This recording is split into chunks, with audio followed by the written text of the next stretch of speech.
አሜሪካና ኢራን ለ40 ቀናት ደም ሲቃቡ ቦምቦች ሲዘንቡና የዓለም ኢኮኖሚ ሲናወጥ ዓለም በሙሉ ወደ አንዱ ወገን ሲመለከት በሌላኛው በኩል ግን አንድ ድብቅ ጥላ ያለአንድም ጥይት ተኩስ ግዛቱን እያስፋፋ ነበር።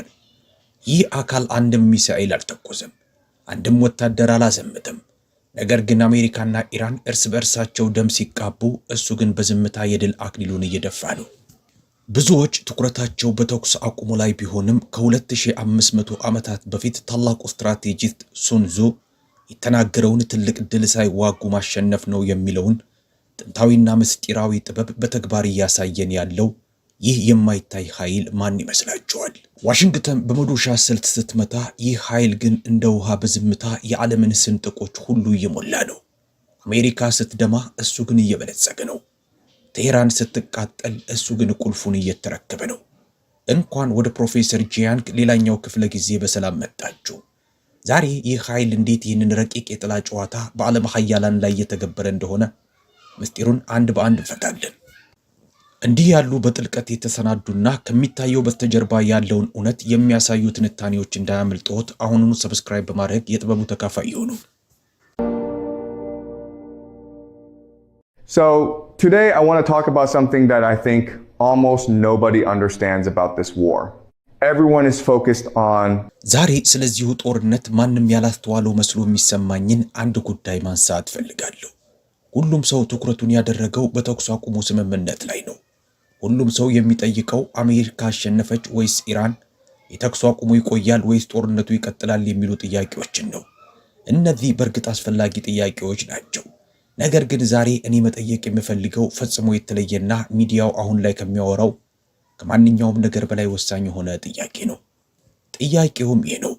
And the question is this: while America and Iran were bleeding each other for 40 አሜሪካና ኢራን ለ40 ቀናት እርስ በርሳቸው ደም ሲቃቡ፣ ቦምቦች ሲዘንቡ፣ የነዳጅ ዋጋ ሲንርና የዓለም ኢኮኖሚ ሲናወጥ በእርግጥ አሸናፊው ማን ነው?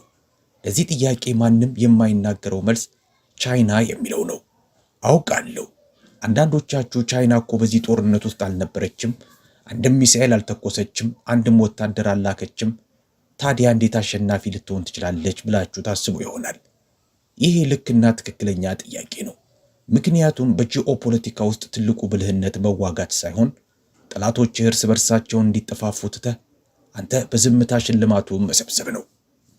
ነገር ግን ነገሩን የበለጠ አስገራሚ የሚያደርገውና እስካሁን ማንም በዝርዝር ያልገለጸው ጉዳይ አለ። ቻይና ዝም ብላ ጦርነቱን ስትመለከት ብቻ አልነበረችም። ቻይና እጅግ ረቂቅ በሆነ መንገድ ሶስቱንም ወገኖች በአንድ ጊዜ ስታጫወት ነበር። ቻይና ኢራንን አስታጥቃለች። ቻይና ሰላሙን አደራድራታለች። እናም ቻይና አሁን ኢኮኖሚያዊ ትርፉን ትሰበስባለች። ይህንን በአንድ ጊዜ ነው ያከናወነችው። ይህ ምን ያህል አስገራሚ እንደሆነ እንድትረዱልኝ ድጋሚ ልናገረው። ቻይና በጦርነቱ ወቅት ለኢራን የሚሳኤል ክፍሎችን እልካለች። ቻይና ራዳር ሲስተሞችና የናቪጌሽን ቴክኖሎጂዎች ኢራን እንድትዋጋ ረድተዋታል። ከዚያም ዞር ብላ በፓኪስታን በኩል የተኩስ አቁም ስምምነቱን እንዲደርስ ረዳች። አሁን ደግሞ በሚቀጥለው ወር ትራምፕ ቤጂንግን በሚጎበኙበት ወቅት ቻይና ይህንን የተኩስ አቁም ስምምነት እንደ ትልቅ የድርድር ካርታ ትጠቀምበታለች። አንድ ሀገር፣ ሶስት ስልቶች፣ ሁሉንም ወገኖች መጫወት። በምዕራቡ ዓለም ሚዲያ ግን ይህንን ነጥብ የሚያገናኝ የለም። እኔ ዛሬ ላደርግ የፈለግኩት ይህንን ነው፣ ነጥቦቹን ደረጃ በደረጃ ማገናኘት። እናም ሙሉውን ምስል ስታዩ ከእንግዲህ ይህንን ጦርነት የምታዩበት መንገድ ለዘላለም እንደሚቀየር ቃል እገባላችኋለሁ። እርሺ እንጀምር። way again. Okay? Let us begin. So, I want to introduce a concept that I think is essential to understanding what China is doing. I call it the triple game. And once you understand ስለዚህ ቻይና ምን እያደረገች እንደሆነ ለመረዳት የግድ አስፈላጊ ነው ብዬ የማስበውን አንድ ጽንሰ ሐሳብ ላስተዋውቃችሁ። እኔ የሶስትዮሽ ጨዋታ ዘ ትሪፕል ጌም እለዋለሁ። አንዴ ይህንን ጽንሰ ሐሳብ ከተረዳችሁ በዚህ ጦርነት ውስጥ ስላለው የቻይና ባህሪ ያንዳንዱ ነገር ፍጹም ትርጉም ይሰጣችኋል። አብዛኞቹ ሀገራት በአንድ ጊዜ አንድ ጨዋታ ብቻ ነው የሚጫወቱት። አሜሪካ የወታደራዊ ጨዋታውን ትጫወታለች። ቦምቦች፣ ሚሳኤሎች፣ የአውሮፕላን ተሸካሚ መርከቦች፣ የአሜሪካ ጨዋታ ይሄ ነው። ኢራን የመዳን ጨዋታን ትጫወታለች። መቋቋም፣ መጽናት፣ የባህር ሰርጡን አጥብቆ መያዝ። የኢራን ጨዋታ ደግሞ ይሄ ነው። ቻይና ግን 3 ጨዋታዎችን በአንድ ጊዜ ትጫወታለች። ወታደራዊው ጨዋታ፣ የዲፕሎማሲው ጨዋታና የኢኮኖሚው ጨዋታ። ቻይና በእያንዳንዱ ሰሌዳ ላይ የተለያየ ስልት ትከተላለች። እያንዳንዱን በዝርዝር ላሳያችሁ። አንደኛው ጨዋታ የወታደራዊው ሰሌዳ ነው። በወታደራዊው ሰሌዳ ላይ ቻይና በይፋ ገለልተኛ መሆኗን አውጃለች። እኛ እጃችን የለበትም፣ ሰላም እንፈልጋለን አለች። ይህ ይፋዊ መግለጫው ነው። ነገር ግን በእውነቱ የሆነው ሌላ ነው። ጦርነቱ ከጀመረ በኋላ እንጂ ከጦርነቱ በፊት አይደለም። ጠንካራ የሮኬት ነዳጅ ለመስራት የሚያገለግል ቁልፍ ንጥረ ነገር ሶዲየም ፐርክሎሬት የጫኑና ማዕቀብ የተጣለባቸው በርካታ የኢራን መርከቦች ከቻይና ተነስተው ኢራን ገብተዋል። ከጦርነቱ በፊት የተሸጡ የቻይና ራዳር ሲስተሞችና የናቪጌሽን ቴክኖሎጂዎች ኢራን የኤሌክትሮኒክስ ውጊያ እንድታደርግ ረድተዋታል። ውጊያው በሚካሄድበት ወቅት የቻይና ቴክኖሎጂ ኢራን የሚሰነዘሩባትን ጥቃቶች እንድታውቅና የድሮን መንጋዎቿን እንድታስተባብር ረድቷታል። ታዲያ ቻይና ወታደር ልካለች? አይ። ሚሳኤል ተኩሳለች? አይ። ነገር ግን ቻይና ኢራን ውጊያውን እንድትቀጥል የሆርሙዝን ሰርጥ ዝግ አድርጋ እንድታቆይና ጦርነቱን ለአሜሪካ ህመም እንዲሆን ለማድረግ የሚያስፈልጋትን አቅም ሁሉ ማግኘቷን አረጋግጣለች። ለምን? ምክንያቱም አሜሪካ ከኢራን ጋር ስትዋጋ የምታጠፋው እያንዳንዱ ቀን ትኩረቷን ከቻይና ላይ የምታነሳበት ቀን ነውና። አሜሪካ የኢራንን ፋብሪካዎች ለመደብደብ የምታወጣው እያንዳንዱ ቢሊዮን ዶላር በ21ኛው ክፍለ ዘመን ዓለምን ለመምራት ወሳኝ በሆኑት ሴሚኮንዳክተሮችና ሰው ሰራሽ አስተውሎት ወይም ኤአይ ዘርፍ ላይ ከቻይና ጋር ለመወዳደር የምታውለው ገንዘብ ነው። ይህ በወታደራዊው ሰሌዳ ላይ ያለው የመጀመሪያው ጨዋታ ነው። ቻይና የራሷን ወታደር ለአደጋ ሳታጋለጥ ኢራን በህይወት እንድትቆይ በዝምታ ረድታለች። ሁለተኛው ጨዋታ የዲፕሎማሲው ሰሌዳ ነው። እዚህ ጋር ነው ነገሩ ብልህነት የሚታይበት። ምክንያቱም ቻይና ኢራን እንድትዋጋ እየረዳች በነበረበት በዚያው ቅጽበት ራሷን እንደ ሰላም አስከባሪ እያዘጋጀች ነበር። ይህንን የጊዜ ሰሌዳ በጥንቃቄ ተከታተሉ፣ ምክንያቱም የሆነውን ያልተለመደ ነገር ይገልጥልናል። መጋቢት 31 ቀን ጦርነቱ ገና እየጋለ በነበረበት ወቅት ቻይናና ፓኪስታን በጋራ ባለ 5 ነጥብ የሰላም እቅድ አወጡ። ተኩስ አቁም፣ ውይይት፣ የሲቪሎች ጥበቃ፣ የሆርሙዝ ሰርጥ መከፈትና የተባበሩት መንግስታት ሚና። ከዚያም የፓኪስታን የውጭ ጉዳይ ሚኒስቴር ከኢስላማባድ ቀጥታ ወደ ቤጂንግ በረሩ። ከቻይናው የውጭ ጉዳይ ሚኒስቴር ዋንጊው ጋር ተገናኝተው ቀጣዩን እርምጃ በጋራ አቀዱ። በመቀጠል የቻይና የውጭ ጉዳይ ሚኒስቴር 26 የስልክ ጥሪዎችን አደረጉ። ለኢራን፣ ለእስራኤል፣ ለሩሲያ፣ ለባህረ ሰላጤው ሀገራት፣ ለሁሉም ደወሉ። እናም የቻይና የቅርብ ስትራቴጂካዊ አጋር የሆነችው ቻይና በቤልት ኤንድ ሮድ በኩል ከ60 ቢሊዮን ዶላር በላይ ኢንቨስት ያደረገችባት ሀገር ፓኪስታን የተኩስ አቁሙን አደራደረች። አሁን እስቲ ያስቡት፣ ስምምነቱን ያመጣችው ፓኪስታን ናት። ነገር ግን ከፓኪስታን ጀርባ የነበረው ማን ነው? ከእያንዳንዱ ትልቅ እርምጃ በፊት ከፓኪስታን ጋር ሲመካከር የነበረው የዲፕሎማሲ ማዕቀፉን ያዘጋጀውና ኢራን በተኩስ አቁሙ እንድትተማመን ያደረገው ማን ነው? ቻይና። በአሜሪካ የፓኪስታን አምባሳደር ራሳቸው ይህንን በሲኤንኤን ላይ በግልጽ ተናግረዋል። ቻይና በዝምታ ግን ትልቅ ውጤት ያለው ሚና ተጫውታለች ብለዋል። ኒውዮርክ ታይምስም ቻይና የተኩስ አቁሙን ለማረጋገጥ ቁልፍ ጣልቃ ገብነት ማድረጓን ዘግቧል። ብሉምበርግ ትራምፕ ራሳቸው ለስምምነቱ መሳካት ቻይናን አመስግነዋል ብሎ ዘግቧል። ስለዚህ ይህ ማለት ምን ማለት እንደሆነ በግልጽ ላስረዳችሁ። China armed Iran to keep the war going. Then China brokered the peace to end it. ቻይና ጦርነቱ እንዲቀጥል ኢራንን አስታጠቀች። ከዚያም ጦርነቱ እንዲቆም ሰላሙን አደራደረች። ጦርነቱ መቼ እንዲያምና መቼ እንዲቆም የወሰነችው ቻይና ናት። ይህ ገለልተኛ ሀገር መሆን ሳይሆን የመላ ግጭቱን ፍጥነት ወይም ቴምፖ የሚቆጣጠር ሀገር መሆን ነው። ሶስተኛው ጨዋታ የኢኮኖሚው ሰሌዳ ነው። አሁን የኢኮኖሚው ሰሌዳ ደግሞ ከሁሉ በላይ ወሳኝ የሆነው ሰሌዳ ነው። ቻይና በእውነት አሸናፊ የምትሆንበት ቦታም እዚህ ጋር ነው። ቻይና ከኢራን የነዳጅ ኤክስፖርት ውስጥ ከ90% በላይ ትገዛለች። ድጋሚ ልበላችሁ 90%። ቻይና የኢራን ነዳጅ ደንበኛ ብቻ አይደለችም። ቻይና ብቸኛዋ ደንበኛ ናት።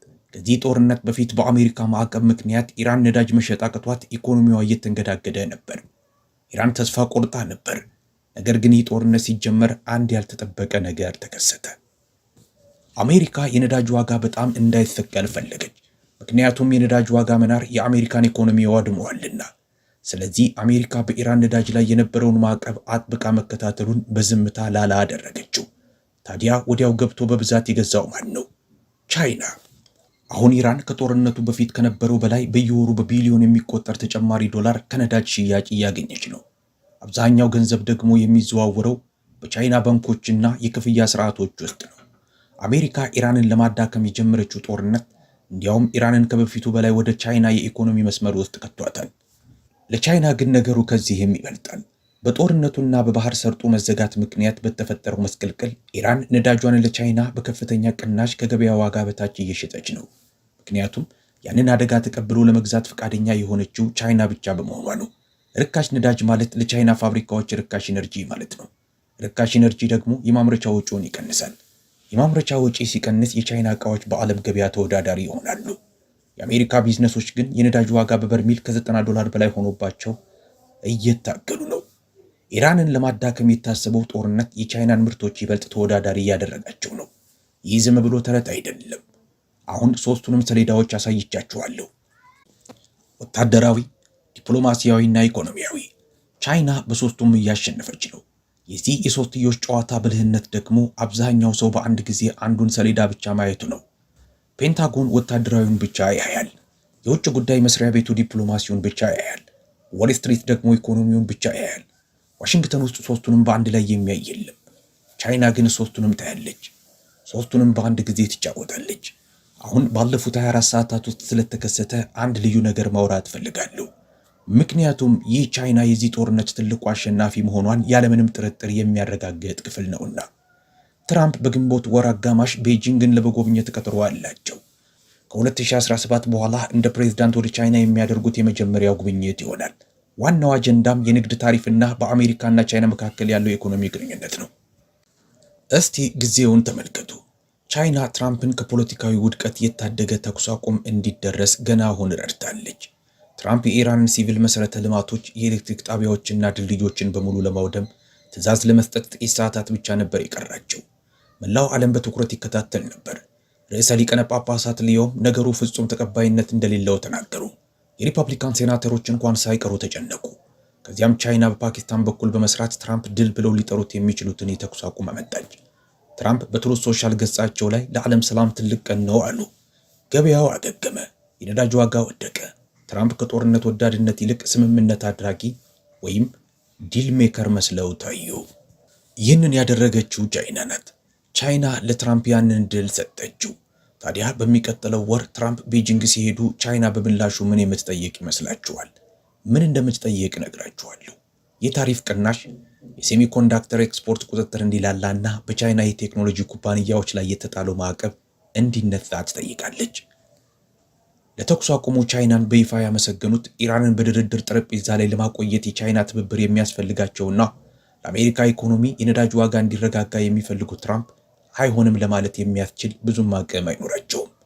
ይህ የተኩስ አቁም ትርፍ ሲዝፋየር ዲቪደንድ ይባላል።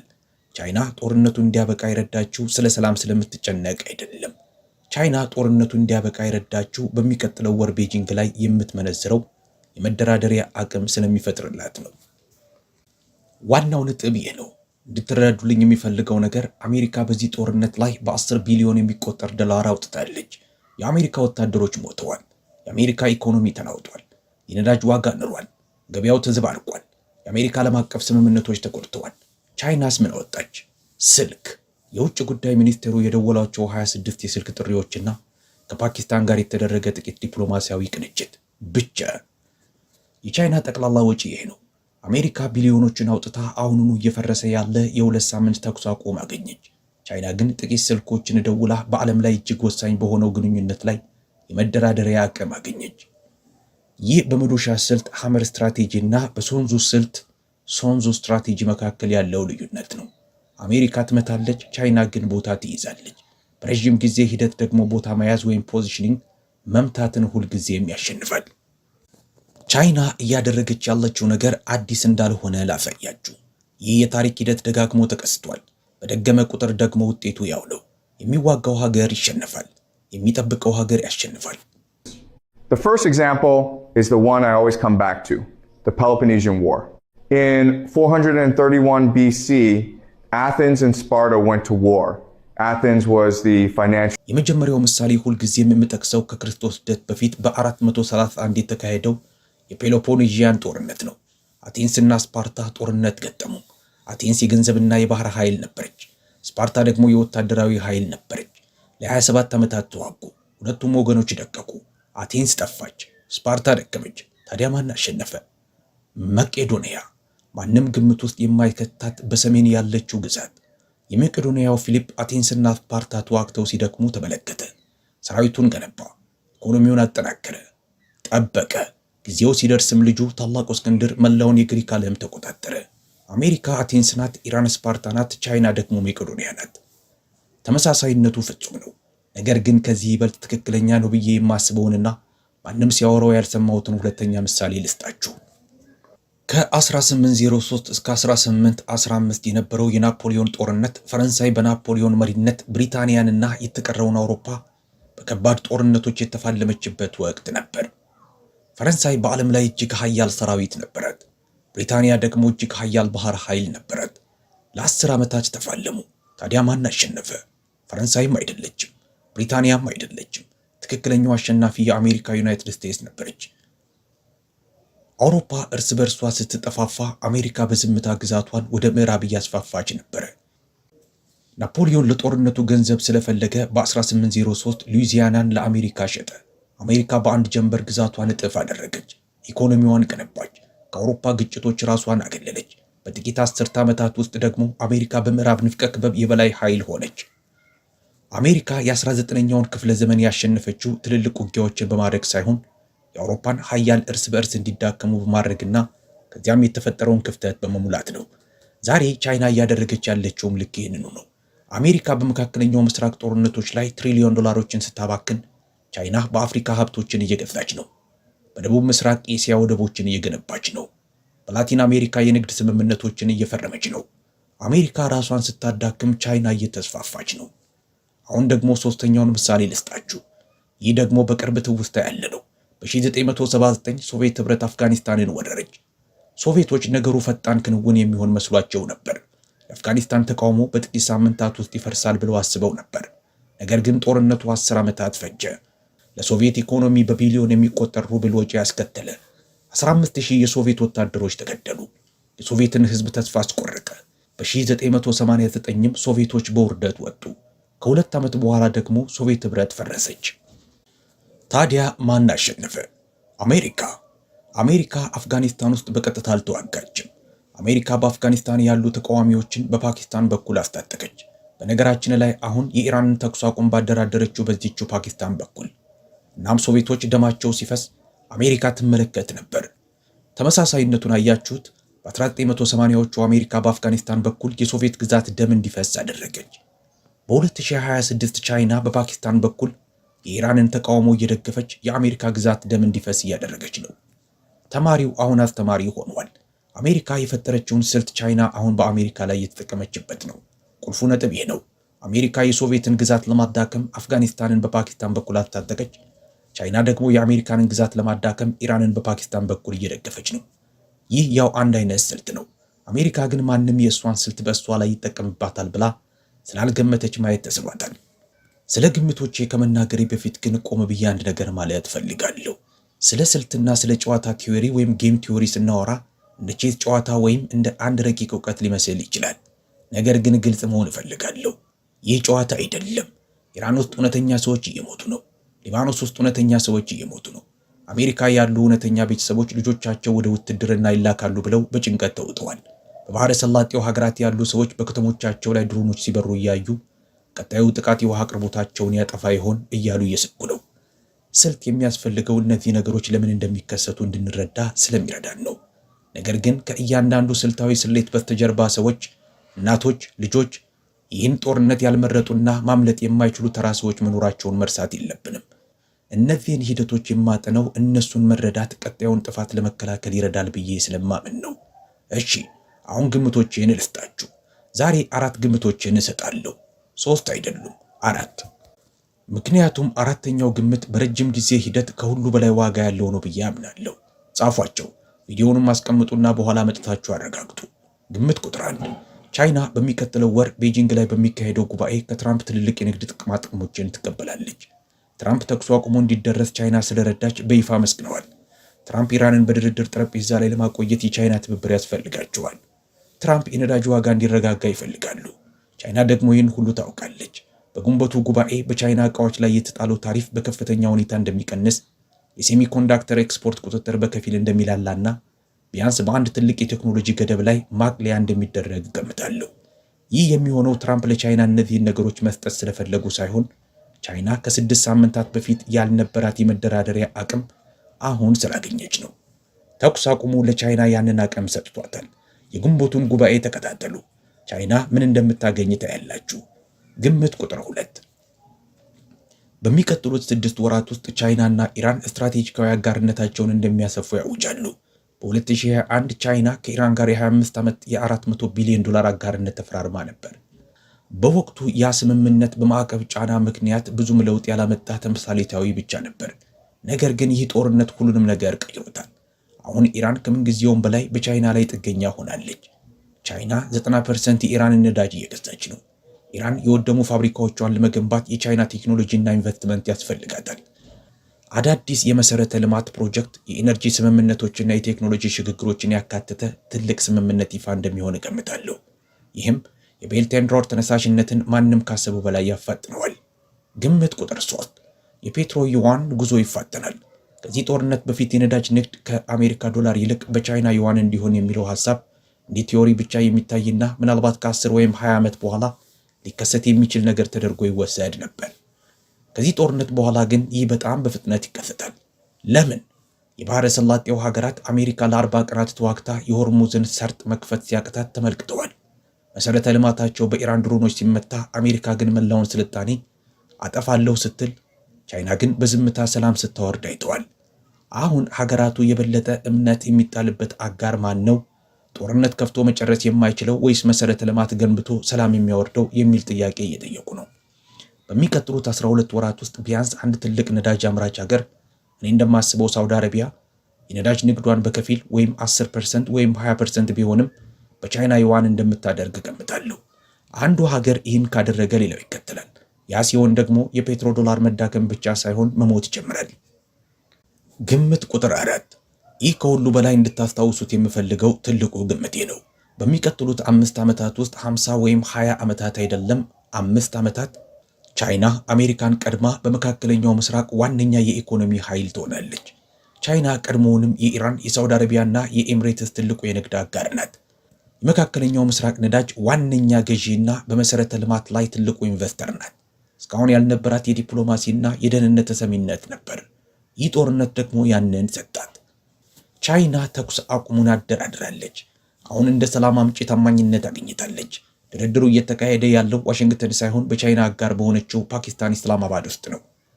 ከ5 ዓመት በኋላ መካከለኛው ምስራቅን ስታዩ በቻይና የተገነቡ ወደቦችን፣ በቻይና ፋይናንስ የተሰሩ የባቡር መስመሮችንና በቻይና የሚመራ ዲፕሎማሲን ታያላችሁ። አሜሪካ አሁንም ወታደራዊ ካምፖች ይኖሯታል።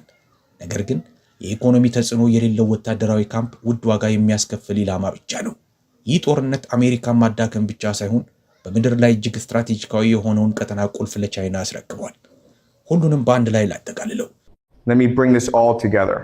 2,500 years ago, a Chinese strategist named Sun Tzu wrote the most important book on strategy. ከ2500 ዓመታት በፊት ሱንዙ የተባለ ቻይናዊ ስትራቴጂስት በታሪክ ውስጥ እጅግ ወሳኝ የሆነውን ዘ አርት ኦፍ ዋር የተባለ መጽሐፍ ጽፏል።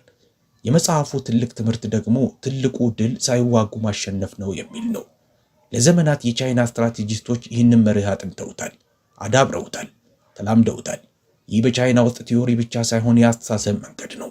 በዚህ ጦርነት ውስጥ ደግሞ ይህ መርህ በከፍተኛ ደረጃ ተግባር ላይ ሲውል እያየን ነው።